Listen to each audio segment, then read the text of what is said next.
So what do we do every day? Tina asked me this. We don't play a lot of golf. People think that. At least I don't. If you saw me play, I would prove it to you. Really, we spend our time in three big buckets. And I've listed the buckets kind of in ascending order here, where we look at a lot of investments. We probably invest in 1 or 2 a year as an individual venture capital partner. I will probably look at 200 to 300 ventures myself this year. Actually either talk to someone on the phone or meet with someone in person. So we invest in a very small percent. I said 1 to 2%. It might be even a little bit lower than that. So we practice really hard every day to say no really, really nicely. And the reason why we do that is that person could 2 years later walk in with a Google or a Genentech. And so we always do, and I do personally offer to help people and talk to people, and we do that on a regular basis.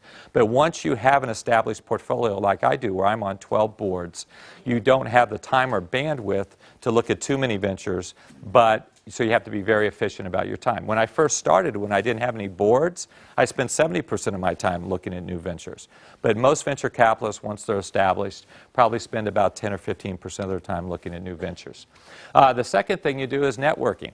For me, quite frankly, that's one of the most fun things I do, and I would consider what we're doing right now networking. So I meet with people all the time. I'm fortunate enough I get to mentor, actually, Mayfield fellow students. I saw 1 or 2 of the folks here tonight. And we do a lot of that, meeting with other VCs. I call it the VC lunch, where you meet with VCs, and at the end of every lunch you say, we ought to do something together.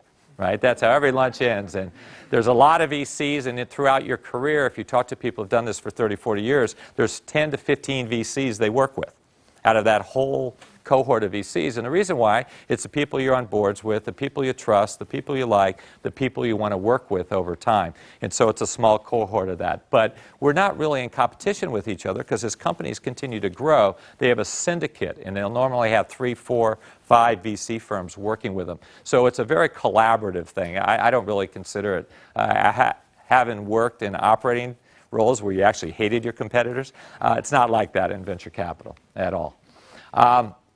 And then the last thing we do, which is a really fun thing, especially for someone with my background, is getting to work with the companies. And there are 4 really big areas where we spend a lot of time. Recruiting, and one theme that you'll hear from me is the people obviously are the most important in any business. The quality of the people, especially in small businesses that don't grow like this. They grow like this. And they have many near-death experiences through their growth. You need great people that are the ability to deal with that change, be agile, and make changes. Obviously, we help raising money. We work with strategy. And then one of the biggest things we do is just apply our network to whatever the challenges are that the company has.